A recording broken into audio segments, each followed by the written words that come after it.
Pune university येथे cockroach जनता पार्टीचे एक शांतिपूर्ण आंदोलन होणार आहे एज्युकेशन मिनिस्टर धर्मेंद्र प्रधानचा राजीनामा मागण्यासाठी। आमच्या या मूव्हमेंटला आज मला तुम्हाला सगळ्यांना सांगताना खूप आनंद आणि अभिमान होतोय की विश्वंभर सर आणि असीम सर यासारखे दिग्गज जे सोशल ॲक्टिव्हिस्ट आहे तेही आमच्या मूव्हमेंटला पाठिंबा देत आहे। तर मी विश्वंभर सर आणि असीम सरांचं खास धन्यवाद करतो आज आल्याबद्दल। आणि मला पूर्ण गॅरंटी आहे की या दोघांच्या सपोर्टमुळे आमची मूव्हमेंट अजून स्ट्रॉंग होईल। आणि सोबतच आज संध्याकाळी आम्ही जे आंदोलन करणार आहे त्याच्यात आम्ही आमचा एज्युकेशनचा मॅनिफेस्टो रिलीज करणार आहेत। जे काही देशात चालू आहे परीक्षांवर, पेपर फुटीवर आणि काही जे एक्झामचे रिझल्ट्स आहे काही वर्षांपर्यंत येत नाही, तर त्यावर काय काय केलं जाऊ शकतं याच्यावर आज आम्ही आमचा मॅनिफेस्टो रिलीज करणार आहे। ही सगळ्यात मोठी आजची आमची अनाउन्समेंट असणार आहे। थँक्यू। आता आणि सॉरी अजून एक गोष्ट, सोनम वांगचुक सर हे पण या मूव्हमेंटला जॉईन होणार आहे आज संध्याकाळी। ते लडाखवरनं येणार आहेत and he is very excited to be here. आणि पुण्यातले जेवढेही लोक आहेत स्टुडंट्स आहेत त्यांनी खास करून यावं, कारण की सोनम वांगचुकपेक्षा मोठा एज्युकेशनिस्ट या देशात तरी दुसरा कोणी नाही आहे।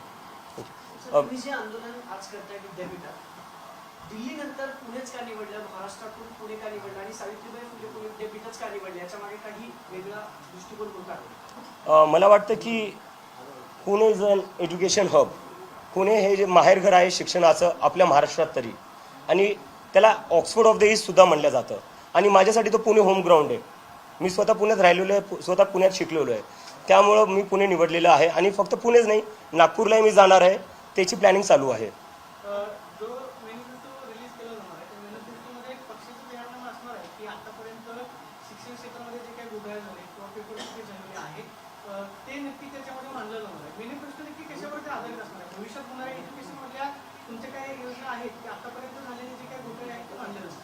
परीक्षांमध्ये जो काही घोटाळा होतोय, पेपर फुटी होतीये, त्याच्यावर काय काय करता येऊ शकतं त्याच्यावर तो मॅनिफेस्टो असणार आहे, how to make the education system better.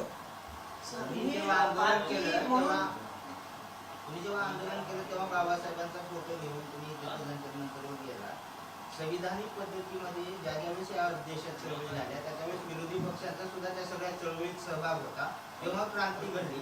तुम्ही ज्या पद्धतीने आंदोलन सुरू केले आणि तुम्ही कुठेही संवाद करत नाही, म्हणजे संविधानिक पद्धतीने सरकारसोबत सुद्धा संवाद करणं गरजेचं आहे, तेही होताना दिसत नाही तुमच्या आंदोलनामध्ये। आणि विरोधी पक्ष किंवा विरोधी पक्षाशी तुम्ही काही चर्चा करताय का?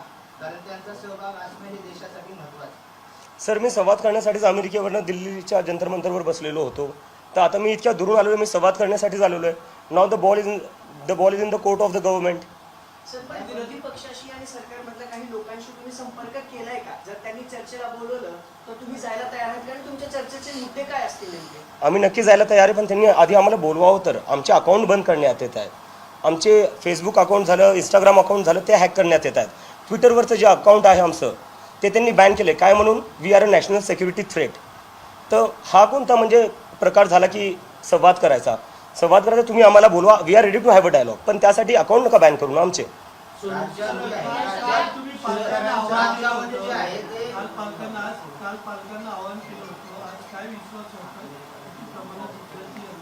मला वाटतं हे जे आंदोलन आहे पुण्यातलं ते जंतर मंतरपेक्षा मोठं होणार आहे, असं मला नक्की गॅरंटी आहे। आणि आज ते संध्याकाळी आपल्याला कळेलच। एक ऑपोजिशन थेट भूमिका मांडली तुम्ही धर्मेंद्र प्रधानचा राजीनामा, पण दुसऱ्या बाजूला काँग्रेसच होतं नॉट, ते पण जाहीर टीका करताय, तर तुम्ही एक्झॅक्टली कुणाशी भांडताय आणि काय हे असणार आहे? आम्ही कुणाशी भांडत नाही आहे, let me make it very clear. आम्हाला ना सरकारसोबत भांडायचं ना अपोजिशनसोबत भांडायचं आहे। आमचं फक्त एक आहे, नीटचे जे 22 लाख स्टुडंट्स आहेत, CUETचे जे 16 लाख स्टुडंट्स आहे, CBSEचे जे 17 लाख स्टुडंट्स आहे, SSC GDचे जे 40 लाखांपेक्षा जास्त स्टुडंट्स आहेत, असे 1 करोडपेक्षा जास्त स्टुडंट्स आहेत ज्यांच्यासोबत अन्याय झालेला आहे सिस्टमच्या फेलियरमुळे। आम्ही त्या स्टुडंट्ससाठी फाईट करतोय, आम्ही कोणाच्या अगेन्स्ट फाईट नाही करते, आम्ही स्टुडंट्ससाठी फाईट करतोय। पक्षाचे जे इंस्टाग्राम आणि बाकी सोशल मीडिया अकाउंट आहेत ना, त्याच्या विरोधात म्हणजे जे त्याचे फॉलोअर्स वाटतात त्याच्या विरोधात मुंबई पोलिसांमध्ये ना एक तक्रार केली आहे। वकील अरविंद सिंह यांनी तक्रार केली आहे आणि त्याच्यात सांगितलं की एंगेजमेंट, या सगळ्या एंगेजमेंटची चौकशी व्हावी असं त्याचं म्हणणं आहे। त्यांचं म्हणणं आहे की हे सगळं तुम्ही फेक नरेटिव्ह सेट करताय सोशल मीडियावर। फेक नरेटिव्ह काय? पेपर लीक फेक आहे हे तर म्हणजे आता सगळ्या माध्यमांनीच दाखवलेलं। फेक नरेटिव्ह काय आहे त्याच्यात? नाही, तुमच्या सोशल मीडियाच्या अकाउंटद्वारे, सोशल मीडियाचे जे अकाउंट्स आहेत ना त्यांची एंगेजमेंट अचानक वाढली, फॉलोअर्स वाढले, हे सगळे फेक आहे असं त्यांनी तक्रार केली। मला असं वाटतं ना की जे काही लोक आहेत सरकारच्या साईडचे असू दे किंवा जी पार्टी सत्तेमध्ये बसलेली आहे त्यांच्या साईडचे, त्यांनी ना मेसेज समजून घ्यावा. Cockroach Janata Party is a very big message for the country. हे तुम्ही इग्नोर करून हा मेसेज चालणार नाही. It's a message by the youth of this country that they are fed up of the existing political system. तुम्ही आज याला fake म्हणून म्हणसाल तर you are doing a bigger mistake by ignoring this people. हे जे काही मुलं आहे 19-20 वर्षाचे, यांची सगळ्यात मोठी कंप्लेन हीच आहे की आमच्याबद्दल कोणी बोलत नाही, आमचे मुद्दे कोणी मांडत नाही आहे. आता तुम्ही यांना फेक म्हणून परत तीच मिस्टेक रिपीट करताय. So please don't repeat that mistake. यांच्याशी बोला तुम्ही, यांचं ऐकून घ्या, यांच्या समस्या काय आहेत, यांच्या होप्स काय आहे, यांना भारतासाठी ॲस्पिरेशन्स काय आहेत ते ऐकून घ्यावं. Don't dismiss them. अभिजित, आरक्षणावर आजच्या मॅनिफेस्टोमध्ये आरक्षणावर तुम्ही काय भूमिका मांडणार आहात का? किंवा सध्याचं जे आरक्षण आहे त्यावर नाही, असं आमचं जे आहे ते परीक्षांवर आहे. परीक्षा कशा बेटर होऊ शकतात आणि जर त्याच्यात काही प्रॉब्लेम्स येतील तर त्याला कसं काय बेटर तरीकेने हँडल करू शकतो त्याच्यावर असणार आहे. शेतकऱ्यांच्या कर्जमाफीसाठी सकट कर्जमाफी भेटावं म्हणून आंदोलन सुरू आहे, त्यात तुम्ही सहभागी होणार आहात? नक्की सहभागी होऊ का नाही, पण जसं की आम्ही म्हणलं आम्हाला 15 दिवस झालेले, आम्ही एक मुद्दा धरलेला आहे. आधी आम्हाला त्या मुद्द्याचं सोल्युशन काढावं लागेल. जर आम्ही ते नाही देऊ शकलो तर आमची क्रेडिबिलिटी कशी बिल्ड होणार. First we have to deliver आणि ते आम्ही नक्की करू. तुम्ही पुणे विद्यापीठात आंदोलन करताय, मात्र त्यातले काही विद्यार्थी जे आहेत ते म्हणतात की विद्यापीठाचा नीटच्या परीक्षेचा किंवा त्याचे क्लासेस किंवा काहीच विद्यापीठात होत नाही, त्याच्याशी निगडीत कुठलाच संबंध नाही. इतर वेळी जे विद्यापीठातले प्रश्न आहेत ते विद्यार्थ्यांचे खूप मोठे आहेत, त्याही विद्यार्थ्यांचे प्रश्न आहेत. तुम्ही विद्यार्थ्यांच्या प्रश्नासाठी लढताय, त्यांच्या विद्यापीठासोबत असलेल्या प्रश्नासंदर्भात आजच्या आंदोलनात काही भूमिका तुम्ही 2020 मध्ये पुणे युनिव्हर्सिटी 12व्या नंबरवर होती इंडियाच्या रँकिंगमध्ये. It was one of the prestigious university in India. आज पुणे युनिव्हर्सिटी 91व्या नंबरवर आहे. तर हा कसं काय पुणे युनिव्हर्सिटीसाठी एक मुद्दा नसेल? गोइंग फॉरवर्ड तुमची स्ट्रॅटेजी काय असणार आहे? What is the government doesn't respond? कारण आतापर्यंत तुम्ही म्हणताय तुम्हाला प्रतिसाद देत नाहीये. इथून पुढेही त्यांच्याकडनं काही रिस्पॉन्स आला नाही तर आंदोलन आता सुरू करणार का, काय करणार? जसं मी काल म्हणलं की हे आंदोलन आता आम्ही देशभर करू. आता आजचं आंदोलन झाल्यावर मी लखनौला जाणार आहे, त्यानंतर मी अमृतसरला जाणार आहे, नंतर बँगलोर, जयपूर, नागपूर या ठिकाणी जाणार आहे. आणि आम्ही आव्हान देणार आहे सगळ्या युवकांना की आपण सगळ्यांनी दिल्लीला जायचं आहे 20 तारखेला. आणि जोपर्यंत राजीनामा होत नाही तोपर्यंत कोणी घरी वापस येणार नाही. सर, दोन पण प्रश्न याची असे दखल घेतल्याचं दिसत नाही. तुम्ही पण काल बोलताना बोलले की आमची दखल घेतली जाते. नाही, असं नाही आहे. दखल घ्यावंच लागणार आहे कुठं ना कुठं. कारण की मग दखल नाही घेत तर that raises even a bigger question on the democracy. मग आपण डेमोक्रेटिक कसं काय? डेमोक्रेसी काय? फक्त 5 वर्षातून एकदा इलेक्शन करणं, सरकार निवडून देणं, that is not democracy. Democracy is being accountable to the people for the next 5 years. Sir, दोन प्रश्न असे होतात. तुम्ही म्हणलात की शिक्षणाचं माहेरघर आहे पुणे, तुम्ही इथे शिकलात. दोन प्रश्न असे की मग पुण्यात विद्यापीठाचंच ग्राउंड का निवडले किंवा विद्यापीठच का निवडलं? आणि ज्या विद्यापीठात तुम्ही आंदोलनाला बसताय ना, गेल्या 1-2 वर्षात ना तिथे 2 गट मोठे पडले, म्हणजे पुरोगामी आणि प्रतिगामी. जर प्रतिगामी आंदोलन असतं तर मग एबीव्हीपी विरोध करतो, तो सगळा राडा सतत चालू असतो. त्या मुद्द्यांवर देखील तुम्ही या आंदोलनात विषय तोही घेणार आहात का? दोन प्रश्न. सर, मला काय वाटतं आंदोलन कुठं होतोय हा खूप छोटा प्रश्न आहे. आणि हा मला नाही कळते हा प्रश्न कुठून येतोय. 6 नीटच्या स्टुडंट्सनी सुसाईड केलेली आहे, त्याच्यावर राजीनामा का नाही होत आहे? आपण तो प्रश्न विचारला पाहिजे. आंदोलन कुठं होतोय तो नाही. तुम्ही डॉक्टर आंबेडकरांचा फोटो घेऊन जाताय, पण त्यांचे ठाकरबंधू असणारे सुजात आंबेडकर असं म्हणताय की this is get another Anna movement आणि हे फक्त अप्पर कास्ट लिबरल्स आहे. मी स्वतः दलित आहे. आता याच्यापेक्षा मी जास्त काय बोलू शकतो? नाही, पण वारंवार इंडिया अगेन्स्ट करप्शनची याची चुनवती होते. त्याच्यावर मी येतोय. या देशात जेव्हा जेव्हा आंदोलन होतं तेव्हा पब्लिक मुवमेंट इज वॉट. त्याच्यात कोणी एका विचारधाराचे लोक नसतात. पब्लिक मुवमेंटमध्ये सगळ्या विचारधारांचे लोक सोबत येतात. आणि या देशात सध्या काय झालेलं मागच्या 10-12 वर्षात जी काही मुवमेंट होते त्याला बदनाम करण्याचा प्रयत्न असतो. ती अण्णा आंदोलन असो किंवा जे पंजाबच्या फार्मर्सनी प्रोटेस्ट केलं होतं त्यालाही बदनाम करण्याचा प्रयत्न केला गेला होता. तर मला कळत नाही कधीपर्यंत आपण असे जे पब्लिक मुवमेंट आहे त्यांना बदनाम करणार आहे. आपण हे विसरायला नको. भारत हा देश स्वतंत्र कसं मिळवलं? आंदोलनामुळंच मिळवलं. एमर्जन्सी लागली होती देशात, त्या देशात आपण डेमोक्रेसी कशी वापस आणली? आंदोलनामुळेच आणली. हा देश नुसतं आंदोलनामुळे घडला नाही आहे, तर या देशात लोकतंत्र हे आंदोलनामुळेच जिवंत आहे. आणि जेव्हा जेव्हा पब्लिक मुवमेंट होती तेव्हा सगळेच लोक जॉईन होतात. अण्णा आंदोलनामध्ये विश्वंभर सरी होते, ते आज आमच्यासोबतही आहे. तर जेव्हा जेव्हा कोणतीही सरकार असेल जी खूप काळांसाठी पॉवरमध्ये आहे आणि जेव्हा लोकांचा राग त्यांच्या विरुद्ध जागा होईल तेव्हा सगळेच लोक सोबत येतील. तो उगी 1-2 लोकांमुळं आपण या आंदोलनाला असं बदनाम करायचं मला वाटतं that is very disrespectful for the people of this country. विद्यार्थी संघटना जी आहे ती आता मंत्रालयावर याच विषयावर मोर्चा काढते. असे वेगवेगळे मोर्चे काढण्यापेक्षा तुम्ही त्यांना आव्हान करणार आहे का की तुम्ही स्वतः आंबेडकरांना लोकांना आव्हान करणार का तुम्ही या सगळ्या चळवळीत पाठिंबा द्या म्हणजे तुमची ताकद वाढेल एकंदरीत? मी कालच सगळ्यांना ओपन इन्व्हाइट दिलेले आहे की जेवढे ऑर्गनायझेशन्स आहे, जेवढे पेरेंट्स आहे, जेवढे स्टुडंट्स आहेत, त्यांनी आज सगळ्यांनी यावं.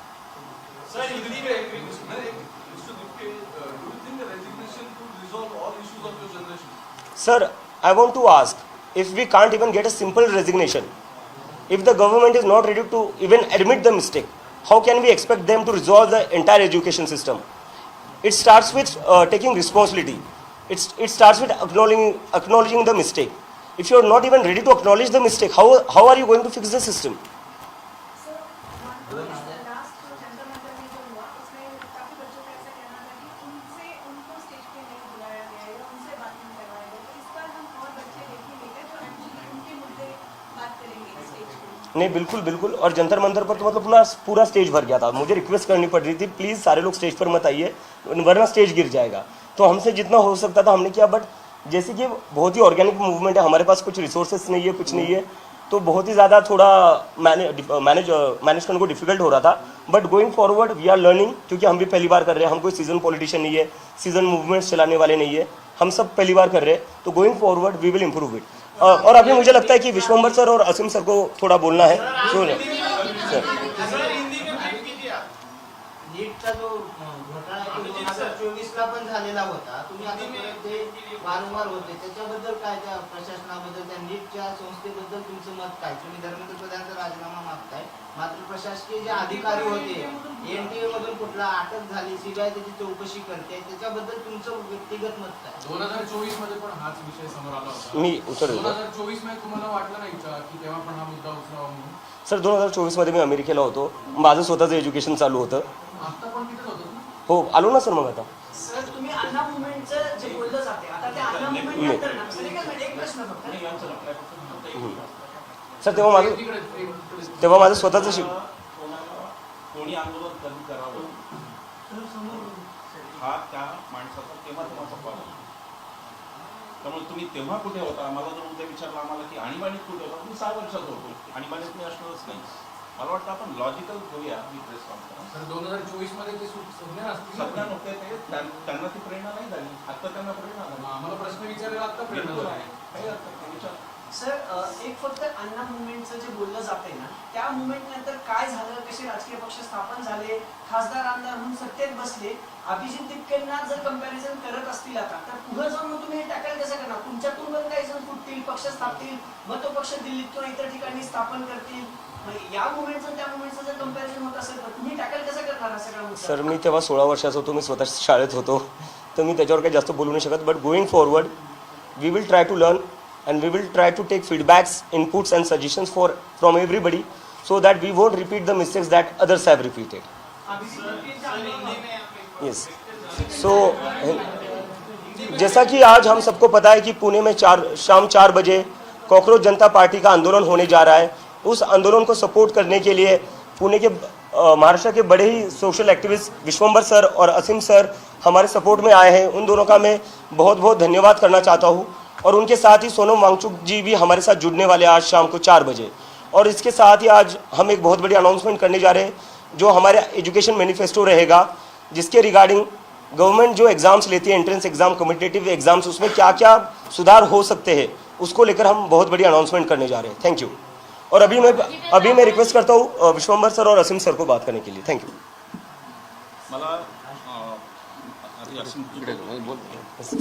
पहिल्यांदा हे सांगायचं आहे की आम्ही इथे आलो याचा अर्थ बरेच जण आम्ही आता यात नेतृत्व वगैरे तर असं काही नाही आहे. अभिजितला आम्ही पहिला सल्ला दिला की जी काही कार्यकारिणी असेल, जे काही निर्णय घेणारे लोक असतील ते सगळे 35च्या आत असावेत असा आम्ही पहिला सल्ला अभिजितला दिला. मला असं वाटतं की खूप दिवसांनी आम्हाला मेनस्ट्रीम मीडियाचं माहितीची सवय नव्हती, आज सगळे आले त्याबद्दल आभारी आहे मी तुमचं सगळ्यांचा. मला असं सांगायचं आहे की पत्रकार म्हणून तुम्ही या सगळ्याकडे म्हणजे तुमचे चॅनल्स किंवा तुमचं वर्तमानपत्र किंवा काय त्यांचं इश्यू वेगळं आहे की त्यांच्या मॅनेजमेंटचं, पण भारतीय पत्रकार म्हणून या आंदोलनाकडे माझी तुम्हाला विनंती आहे की तुम्ही सकारात्मकपणे पहा की 12 वर्ष या देशात धुमाकूळ चाललेला आहे. पत्रकारांचा सगळ्यात मोठा अपमान या 12 वर्षात झालेला एकही पत्रकार परिषद न घेऊन की आम्ही तुम्हाला नाही मोजत, आम्हाला नाही द्यायची पत्रकार. या वातावरणात एक तरुण मराठवाड्यासारख्या भागातून शिकून पुण्यात आलेला, पुण्यातून गेलेला उभा राहतो आणि त्याच्या मागे एक पाठिंबा उभा राहतात. ते कॉलर कसे आले वगैरे त्याची चौकशी पोलीस करेल ना. त्यांनी कंप्लेंट केली तर त्याची चौकशी होईल आणि त्या चौकशीतून काय निष्पन्न व्हायचं तर होईल. आजच काही तुम्ही दोष नाही धरू शकत. हा तरुण उभा राहतो. अभिजितमध्ये मला एक अतिशय उत्तम नेता दिसतो, असीमला पण तो दिसतो आणि म्हणून आम्ही पाठिंब्यासाठी आलो. आमचा या आंदोलनातला हस्तक्षेप शून्य असेल. अभिजितने जेव्हा विचारलं आम्ही सल्ला जरूर देऊ गोटी सांगे नियुक्तीच्या जागा, पण आमचा कार्यकारिणी आणि हे सगळं जे आहे ते सगळं अभिजित नेता आहे. आता अभिजितला त्याची 35 वर्षाच्या आतली कार्यकारिणी करायची आहे आणि तुम्ही तरुण नेतृत्वावर विश्वास ठेवा. माझा पुढच्या पिढ्यांवर फार विश्वास आहे. दुर्दैवाने काय होतं माहिती का, प्रत्येक पिढीला वाटत असतं आमची पिढी शेवटची सगळ्यात चांगली पिढी या पृथ्वीवरची. असं काही नसतं. इव्होल्युशनची, उत्क्रांतीची थेअरी सांगते की पिढ्या प्रगत होत जातात. ते पुढच्या पिढीचं हे आंदोलन हे लक्षात घ्या. सकारात्मक बाजू याची अशी पहा की आपल्या आसपास जेनझेची जी आंदोलन झाली नेपाळ वगैरे ती हिंसक झाली. सकारात्मक हे की अभिजित दिपके पहिल्या दिवसापासून गांधी आणि आंबेडकर, याचा अर्थ हे आंदोलन हिंसक नाही, हा सत्याग्रह अहिंसक आहे. हे जर तुम्हाला पत्रकार म्हणून तुम्हाला हायलाईट करता आलं तर ते फार बरं होईल की या देशात गांधी आंबेडकरांच्या मार्गाने आजही आंदोलन करावं असं का 30 वर्षाच्या मुलाला 32 वर्षाच्या मुलाला वाटतं. हे तुम्हाला हायलाईट करता आलं तर फार उपकृत होईल मी तुमचा, की हा देश आजही त्याच रस्त्यावर चालू शकतो. हे आणि आपले जे सगळे प्रश्न आहेत ते सगळे प्रश्न अभिजित हे आता नवीन सुरू झाले. 15 दिवसापूर्वीचं बाळ आहे, हे अगदी शिशु याच्यातला हा आहे. सगळ्या प्रश्नांची उत्तरं त्यांच्याकडे नसतील. म्हणजे काय जयप्रकाश नारायणांची समग्र क्रांती घेऊन अभिजित इथे आले असं नाही मला वाटतं. आणि ती तयारी जयप्रकाशांची त्या वयात झाली होती. अभिजितचं ते अजून अभिजितला या गोष्टीत पुढे जायचं आहे, ही संघटना वाढवायची आहे, त्यांची पार्टी वाढेल, त्या पार्टीचं पुढे काय करतील, ते राजकारणात येतील का नाही, हे सगळे प्रश्न आज अभिजितच्या पण डोक्यात नसतील कदाचित. की खरंच कारण ते जेवढं स्पोरॅडिकली झालं, ज्या एका आवेगात ते झालं त्याचं ते काही अपेक्षित नाही. पण मला असं म्हणायचं आहे की मी का उभा आहे या आंदोलनाच्या मागे, तर 12 वर्षाची हुकुमशाही, दडपशाही, जिच्यावर मेनस्ट्रीम मीडियाने दुर्दैवाने कधीही प्रश्न विचारले नाही. प्रश्न काय विचारले तर आंबा कसा खाता, चिरून का कापून वगैरे वगैरे, ते प्रश्न घेऊन ईडीची दडपशाही कालपर्यंत पश्चिम बंगालमध्ये लोक फोडण्यापर्यंत कालची. हे तुम्हाला लोकशाही वाटते का सगळ्यांना? आणि जर लोकशाही वाटत नसेल तर तुम्ही ज्यांना प्रश्न विचारायचे त्यांना विचारले नाही. ते प्रश्न घेऊन हा जो मुलगा उभा आहे, हा तुमचे माझे प्रश्न घेऊन उभा आहे. हा मुलगा तुमचे आणि माझे, हा जर हुकुमशाहीच्या विरोधात बोलतो तर भारतीय मीडियाच्या स्वातंत्र्याच्या बाजूने हा मुलगा बोलतो हे लक्षात घ्या. आणि म्हणून तुमचा पत्रकार म्हणून दृष्टिकोन अत्यंत सकारात्मक असावा अशी माझी अपेक्षा आहे. मी तुमच्या काही गोष्टी समजू शकतो. मी व्यावहारिक पातळीवर मीडियाचे मालक आणि त्यांचं हे मी सगळं समजू शकतो. पण भारतीय लोकशाही जर वाचवायची असेल तर आता जनआंदोलनांना पर्याय नाही. राजकीय लढाई माझ्या मते मतपेटीची आता ही फार वेगळी झालेली आहे. आता तुम्ही तिथे जर अशी धोरण असेल सत्ताधारी पक्षाचं की आम्ही तुम्हाला ईडी लावून तुमची माणसं आधी पळवणार आणि तुमची जी निवडून येतील तीही फोडणार, आणि याच्यावर जर कोणी बोलत नसेल तर आता जनआंदोलनाशिवाय पर्याय नाही. आणि ते जनआंदोलन घेऊन अभिजित उभा आहे. आज अभिजितचा अजेंडा शिक्षणाचा आहे. मी सोनम वांगचुकांचं सकाळी स्टेटमेंट वाचलं, ते म्हणले मी पुण्याला येतो आणि मी पर्यावरणाचा अजेंडा घेऊन येतो. आता अजेंडा येईल ना, शिक्षणाचा येईल, पर्यावरणाचा येईल, आरोग्याचा येईल. एक चांगलं आंदोलन उभं राहील अशी मला हे आंदोलन शक्यता दिसते आणि म्हणून आम्ही आलो. मला हे मुद्दाम खुलासा करायचा आहे. काही लोकांनी लगेच सुरू केलं की ते सरकारच्या विरोधामध्ये एखादा निर्णय घेतला जातो त्यावेळेस तुमच्यासारखे सामाजिक कार्यकर्ते ते विरोधी पक्षाच्या बाजूने बोलतात की म्हणजे सरकार कसं चुकीचं आहे. आता अभिजित जितके आंदोलन करतो मात्र एकाही विरोधी पक्षाचा त्याला पाठिंबा येत नाही. देशामध्ये राहुल गांधींसारखा लोकसभेमध्ये विरोधी पक्ष नेता आहे, काँग्रेस देशातली सगळ्यात मोठी विरोधी पक्षाची संघटना आहे, तरी सुद्धा अभिजित जितकेला पाठिंबा दिला जातो. तुम्हाला असं वाटत नाही की तुमचं सुद्धा धोरण जे आहे ते लवचिक आहे, जसं वेळ बदलेल तसं बदलत नाही. धोरण माझं नाही, धोरण अभिजितचं आणि त्यांच्या टीमचं, हे पहिलं क्लिअर करतो. दुसरी गोष्ट, हर्षवर्धन सपकाळांचा व्हिडिओ तुम्ही पाहिला का नाही मला माहिती नाही. त्यांनी पाठिंबा दिला आहे त्याला. मला खात्री आहे की राहुल गांधींपासून सगळे विरोधी पक्षातले लोक, त्यांना सगळ्यात जास्त जर कोणी अफेक्टेड आहे तो विरोधी पक्ष आहे. या देशातला कोणता पक्ष राहिला फोडायचा अनएथिकली? कोणी पैसे पेरले, कोणी माणसं पेरली, कोणी लोक फोडले, कोण अगदी काल निवडणूक झाली की आज आमदार विकत घेते, कोण करतं हे सगळ्यांना माहिती आहे. विरोधी पक्ष सगळे येतील काही दिवस त्या आंदोलनाला, जसं अभिजितने अगदी बरोबर सांगितलं की क्रेडिबिलिटी एस्टॅब्लिश होणे, विश्वासार्हता त्या आंदोलनाची तयार होणे, याच्यासाठी काही दिवस जावे लागतील. आणि ती ताकद आज अभिजितकडे आज काही नाही. अभिजितकडे आज शिक्षणाचं काय असेल तेवढं भांडवल आहे, मागे फक्त हे 2 आहेत. बाकी तिसरं भांडवल अभिजितकडे काही नाही, कॉक्रोच पार्टीकडे पण यांच्यात काही नाही. आज जी मुलं येतात ते अत्यंत ज्यांचा राजकारणाशी संबंध होता अशी मुलं आहेत, ही काही पिढीजात घराण्यातली कोणी राजकारणी नाही आहेत. तर या मुलांना यांना एक संधी तर द्या. काय करतात ते तर बघा, नाही तर आपणही अभिजितवर टीका करू, पुन्हा इथेच प्रेस कॉन्फरन्स होऊन अभिजितचं काही चुकलं तर आपण टीका करू, पण आता एक संधी दिली पाहिजे असं मला खूप वाटतं. सर, पण तुम्ही म्हटले सकारात्मक पत्रकारांनी बघा, पत्रकार सकारात्मकतेनेच बघतायत त्याच्याकडे. मात्र ज्या पद्धतीने अण्णा आंदोलनात जे राजकीय चेहरे होते, तेच राजकीय चेहरे पुन्हा 10 वर्ष सत्तेत बसले, राजकीय पक्ष झाला, त्याची पुनरावृत्ती 14 वर्षांनी जर अभिजितच्या या सगळ्या आंदोलनातून तयार झाली तर तो होऊ नये याच्यासाठी आमचा सकारात्मक दृष्टिकोन प्रश्न विचारण्यात आहे. त्याच्यावर तुमचं मत काय? आपल्याला याबाबतची आपली दृष्टी बदलली पाहिजे. आपण हे लक्षात घेतलं पाहिजे की आंदोलनातून पक्ष तयार होणं पाप नाही आहे. काँग्रेस याच पद्धतीने तयार झाली, जनता पक्ष याच पद्धतीने तयार झाला, त्याच्यातून एक आम आदमी पार्टी निघाल्याने फार फरक पडत नाही. या देशात 5,000 पक्ष. दोन गोष्टी लक्षात घ्या सर, दोन मोठी आंदोलनं झाली स्वातंत्र्याच्या नंतर, एक अण्णा मुवमेंट, दुसरे शेतकरी आंदोलन. त्या दोन्ही आंदोलनातून नेते तयार झाले. त्या दोन्ही आंदोलनातून जे नेते तयार झाले त्यांनी पुढे कसं राजकीय समीकरण बदललं. आता जो तुम्ही बोलताय तो सगळा भाजपचा रोष आहे. सत्तेत ते आहेत म्हणून तुम्ही त्यांच्या विरोधात बोलताय. माझा मागाचाही प्रश्न अभिजितजींना तोच होता की जर असं झालं तर तुम्ही टॅकल कसे करणार आहे त्या सगळ्या गोष्टी. उद्या पुन्हा कुणीतरी अण्णांसारखं कासिम सरदे उठतील, आमदार होतील, तुम्ही उठाल आमदार, मग हे टॅकल कसं करणार. उदाहरण म्हणून तुमचं नाव दिलं. सर मी उत्तर देतो.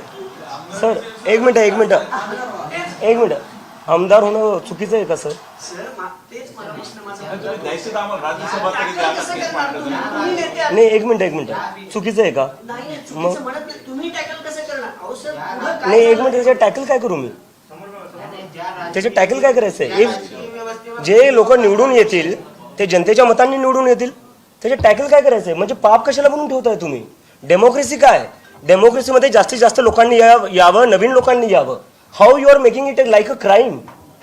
आणि हाही आंबेडकरांचा फोटो घेऊन तुम्ही आंदोलनाला सुरुवात केली, मात्र सुजात आंबेडकरांचा प्रश्न मी पुन्हा एकदा विचारते. त्यांचं सरळ म्हणणं आहे की अण्णा मोमेंट आहे म्हणून. त्याला काय वाटतं? कारण त्यांचा ते त्यांची ओपिनियन असू शकते. मी माझी मुवमेंट चालवतो, एवढे सगळे लोक आहेत, युवक आहे, आणि मी जसं म्हणलं हे ॲक्सिडेंटली झालेलं आहे. ज्या दिवशी मी ते ट्विट केलं त्या दिवशी मी जॉबसाठी अप्लाय करत होतो अमेरिकेत. माझा काहीच प्लॅन नव्हता, काहीच इंटेन्शन नव्हतं. पण ज्या लोकांनी सपोर्ट केला त्याला 1-2 दिवसात, त्यानंतर मला रिअलाईज झालं की हा कुठं ना कुठं रोष आहे जनतेमध्ये, खास करून युवकांमध्ये, आणि ते काहीतरी सांगायला बघताय. दिस इज अ मेसेज. ते कुठं प्लॅन करून, जर मला प्लॅन करून करायचं असतं, जर मला इंटेन्शनली करायचं असलं असतं तर मी इंडियात असलो असतो, अमेरिकेत जॉब्स नसतो अप्लाय करत बसलो. आंदोलनाच्या बाबतीत बाकीची पण आंदोलन होतात, काँग्रेसचे आंदोलन होतात, एनएसयूआयचे आंदोलन होतात, पण या आंदोलनाचे रेड कार्पेट टाकलं जाते. सगळ्या परवानग्या सहज मिळतात. दिल्लीत परवानगी मिळाली, पुण्यात पण मिळाली. हे एवढं रेड कार्पेटिंग कसं, एवढं सहज आंदोलन करणं आजकाल बघायला मिळतं. सर सहज कुठं? आमचं अकाउंट बंद करण्यात आलंय, नॅशनल सिक्युरिटी थ्रेट म्हणलेलं आहे मला. हे सहज आहे सर? नाही, ज्या परवानग्या दिल्या जातात त्याच्यावर परवानगी त्याच्यामुळे द्यावं लागली ना, कारण की त्यांना दिसतंय किती सपोर्ट आहे आता युवकांचा. हा It's the- सपोर्ट संशयिक आहे आणि त्याच्यावरून मोठे संशय निर्माण होते. मुंबई पोलिसात तक्रार दिली आहे, संशयित आहेत सगळे. तुम्हाला काय वाटतं? कारण नाही, मी याच्यावर देतो. हे संशय कुठून निर्माण झाला? किरण रिजिजू जे आहेत आपले युनियन मिनिस्टर, त्यांनी एक ट्विट केलं की कॉक्रोच जनता पार्टीचे जे फॉलोअर्स आहेत ते 40 का 50% पाकिस्तानी आहेत. ठीक आहे, आता तुमच्या सगळ्यांना सांगतो कोणत्या पेजवर किती फॉलोअर्स असतात हे त्या ॲडमिनशिवाय कोणीच पाहू नाही शकत. त्याचा ॲक्सेस फक्त माझ्याकडे आहे. आणि जेव्हा किरण रिजिजू यांनी ते ट्विट टाकलं त्याच्यावर मी स्क्रीन रेकॉर्डिंग टाकली आणि त्याच्यात मी दाखवलं 94.7% of the people, the audience, the followers of the Cockroach Janata Party are from India. तर मला हे नाही कळत आहे की तुम्ही तुमच्या देशाच्या युवकांना पाकिस्तानी का म्हणताय? आज माझ्यासारख्या युवकाला ते पाकिस्तानी म्हणताय. वेदांत जो 17 वर्षाचा आहे, ज्यांनी सीबीएसईच्या पेपर घोटाळ्याचं जे काही आहे ते उघड केलं त्याला पाकिस्तानी म्हणताय. जे पत्रकार सरकारला प्रश्न विचारतात त्यांना पाकिस्तानी म्हणताय. मी पाकिस्तानी, सीबीएसईचे स्टुडंट्स पाकिस्तानी, पत्रकार पाकिस्तानी, तो भारतीय कोण? फक्त IT सेलवाले. काय चाललंय आपल्या देशात? भाजप या सगळ्यांना यंत्रणा उभी केली जाते का तुमच्या विरोधात? जे सगळे किरण रिजिजू तुम्ही उदाहरण दिलं, ही सगळी यंत्रणा जी तयार केली जाते ते फक्त तुम्हाला आणि तरुणांना भारतातल्या थांबवायला केली जाते. पाकिस्तानी म्हणायचं आणि थांबवायचं असं काही वाटतं तुम्हाला? अशा पद्धतीची फिल्डिंग लावायला सुरुवात केली आहे का? मला काय वाटतं फिल्डिंग लावायला पाहिजे ना. ती पेपर फुटी जी होती, पेपर लीक जी होती ना, त्याच्यासाठी फिल्डिंग लावा. आम्हाला हे सगळं करायची गरज नाही पडणार. जर पेपर लीक नसता झाला, जर 6 स्टुडंट्सनी आत्महत्या नसत्या केल्या आणि त्यानंतर जर धर्मेंद्र प्रधानांनी जर रिस्पॉन्सिबिलिटी घेऊन राजीनामा दिला असता, मला माझं अमेरिकेमधली लाईफ सोडून याची काही गरज नसती पडली. I was happy there. मी तिथं सेटल झालो असतो. आता असीम सर बोलते. एक मिनिट थांबा. असीम सर. सज्जाद भाई एक मिनिट थांबा. एक मिनिट. आता मी 1-2 मुद्दे मांडतो, मग तुम्ही काय असेल तर प्रश्न विचारा. या प्रेस कॉन्फरन्ससाठी उपस्थित असलेले सगळे माध्यम प्रतिनिधी आणि साध्या वेशातले पोलीस सगळ्यांचं मी स्वागत करतो. मुख्यतः 2-3 मुद्दे मला फक्त सांगायचे आहे.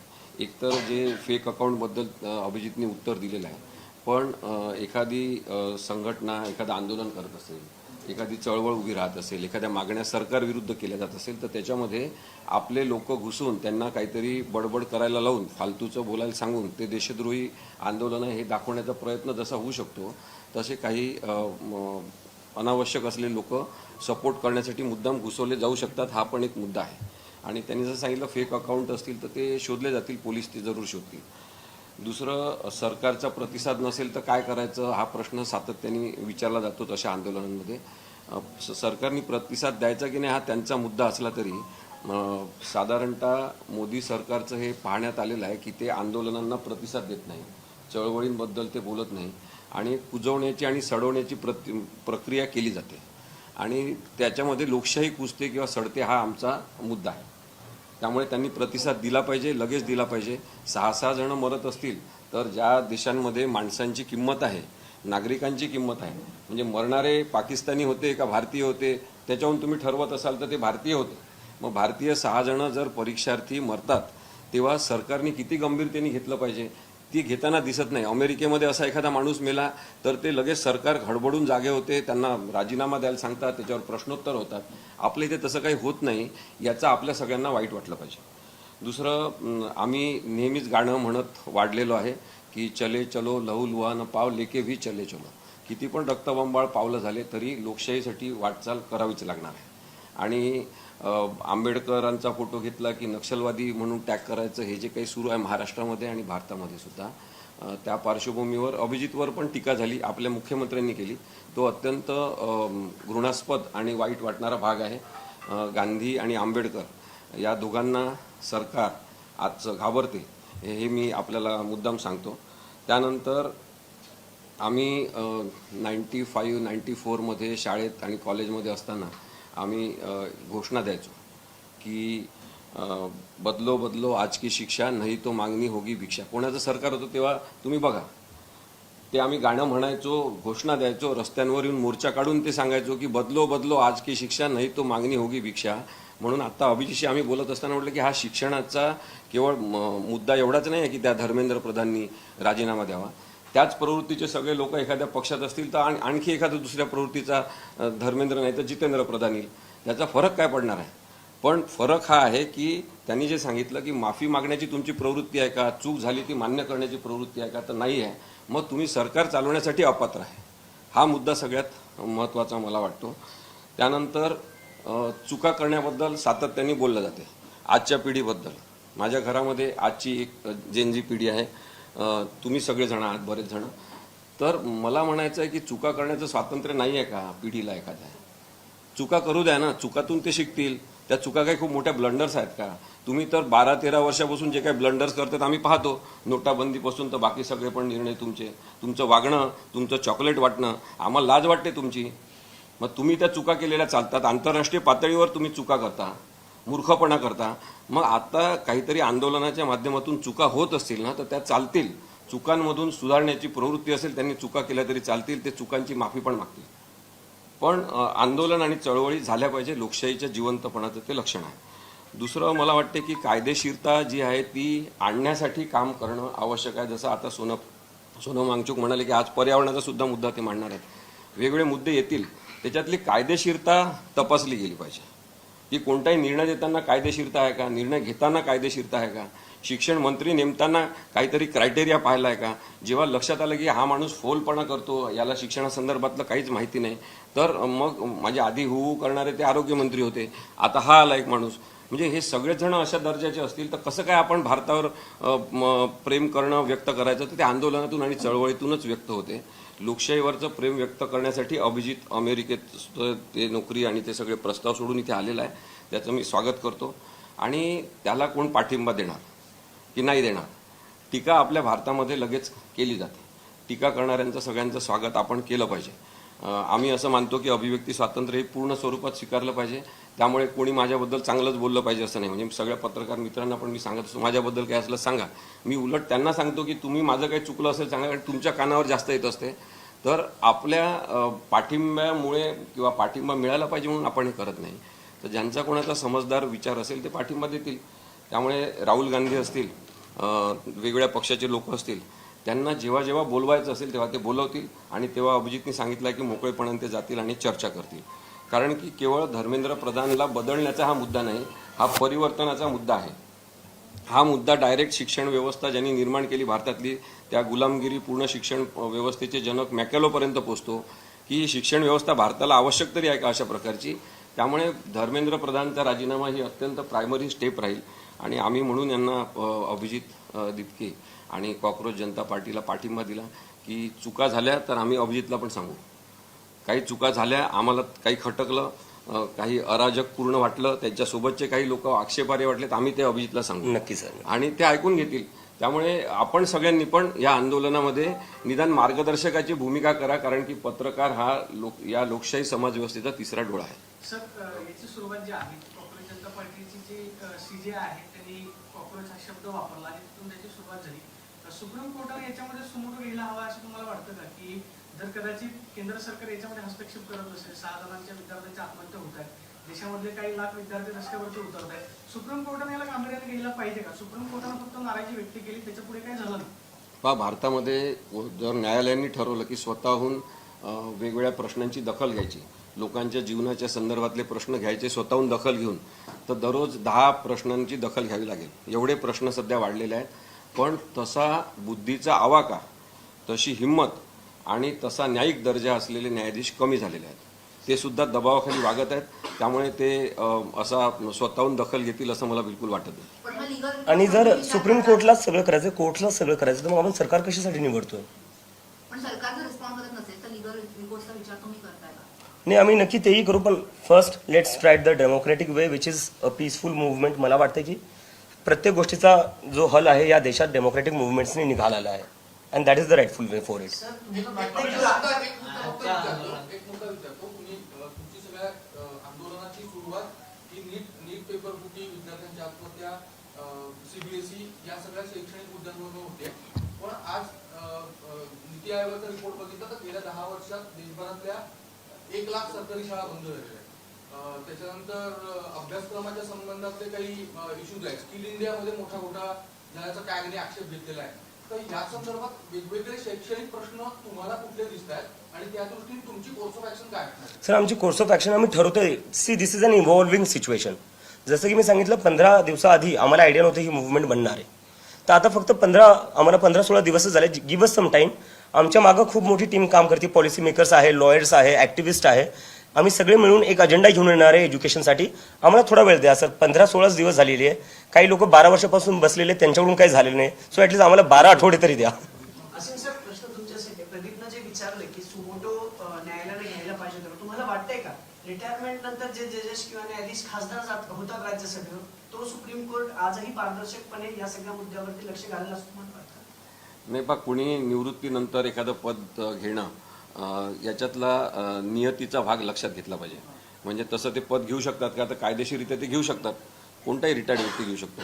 पण त्याच्यामागची पार्श्वभूमी आणि नियत हा जर आपण मुद्दा पाहिला तर तो बरेचदा वादग्रस्त आहे. त्यामुळे केवळ आपल्याला लोकसभेत घेणार, आपल्याला कोणत्या तरी एखाद्या कमिशनवर नेमणार या उद्देशाने न्यायाधीशांचे जे काही सगळे कान टवकारलेले असतात आणि पुढचं त्यांचं नियोजन सुरू असते, त्याच्यातून न्यायाची प्रक्रिया बाधित झालेली आहे भारतातली. त्यामुळे आफ्टर रिटायरमेंट अपॉइंटमेंट या त्वरित बंद झाल्या पाहिजे काही काळासाठी. नंतर आपण सुरू करायचं का पुन्हा पाहू. सर, या गोष्टीला याचा सुमोटोचा जो प्रश्न आहे त्याला लागून असा प्रश्न होता की मगाशी मी तो विचारला की 2024 मध्ये पण आता हा सगळा रिफॉर्म जो आहे तो नीट पेपर फुटीच्या प्रकरणाशी जोडून आहे. मागच्या वेळेस जर आरोपी होते, पीसीआर मिळतो, एमसीआर मिळतो, परत ते बेलवर बाहेर येतात. 2024 मधले जे सगळे नीट पेपर मधले आरोपी आहेत मोकाट बाहेर आहेत. यामध्ये सुद्धा असंच होईल सर, कारण 21 जून पर्यंत परीक्षा आहे. 21 जून पर्यंत या सगळे आरोपी जे आहेत ते एमसीआर मध्ये असतील. नंतर त्यांना कुठल्या ना कुठल्या कंडिशनवर बेल मिळेल. मुळात जर कायदाच हा इतका कुचकमी ठरत असेल तर तुम्हाला वाटत नाही का की अशा गोष्टींमध्ये किमान शिक्षेचा जो भाग आहे तो कुठेतरी कठोर झाला पाहिजे. पण कायदा आहे ना कमजोर केला जातो ठरवून. म्हणजे आता या नीट पेपर लीकच्या बाबतीत आपण पाहिलं तर सरकारने ठरवलेलं आहे की या आरोपींना जामीन मिळाला पाहिजे आणि त्यामुळे सगळ्यात पहिला अहवाल आला त्याच्यात त्यांनी सांगितलं की पेपर सार्वत्रिकरित्या लीक झालेले नाही, पेपर मुख्य केंद्रावरून लीक झालेले नाही. हे त्यांनी आणण्याचं कारण काय आहे? कारण की ते मार्ग तयार करतात आत्ताच लोकांना सोडायचा. कारण की हे लोक अडकले तर सरकारचे अनेक अधिकारी अडकणार, सरकारच्या यंत्रणेबद्दलची सगळी प्रश्नचिन्हांकित प्रक्रिया सुरू होणार. त्यामुळे आरोपींना सोडणं सरकारला आता आवश्यक वाटते, म्हणून ते सुटणार ही प्रक्रिया होऊ शकते. आणि एक मुद्दा त्या नीटमध्ये फार महत्त्वाचा आहे. नीट परीक्षेची खरंच गरज आहे का? 11वी 12वी बायोलॉजी सायन्स म्हणजे सगळे केमिस्ट्री फिजिक्स सगळं असताना त्यातलेच प्रश्न का नाही येऊ शकत नीटला? हे जे वेगळं पुरण तयार केलंय की त्याचा सिलेबस वेगळा, मुलांनी दडपणाखाली कशासाठी मुलं एवढी दबलेली पाहिजे? तर मी तर म्हणेन की या आंदोलनाची ठिकाणी चर्चा होणार असेल तर नीट ह्या परीक्षेची गरजच आहे का 12वीच्या गुणक्रमावर ते ठरतं याच्यावरही विचार करता येईल सरकारचा. मधून बाहेर येताना आंबेडकरांचा फोटो घेऊन आला. आज पत्रकार परिषदेमध्ये आंबेडकरांचा फोटो पाहायला मिळतोय. जी सुजात आंबेडकरांची प्रतिक्रिया पाहायला मिळते म्हणजे आंबेडकरांचं नाव घेतल्यानंतर मोठं होतं किंवा ते एक प्रश्न वाढू नये याच्यासाठीचा हा प्रयत्न केला जातो. कारण की अभिजित तितकेचं नाव मोठं होऊ नये कुठेतरी दाबण्याचा प्रयत्न केला जातो असं वाटतं. सर मी त्याच्यावर आताच उत्तर दिलं. He is free to have his opinion. मी त्यावर काही बोलणार नाही. थँक्यू.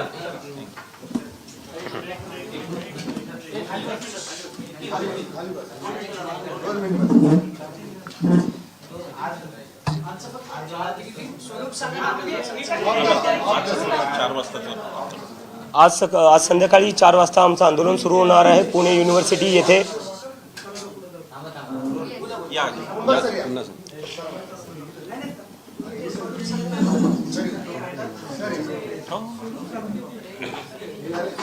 या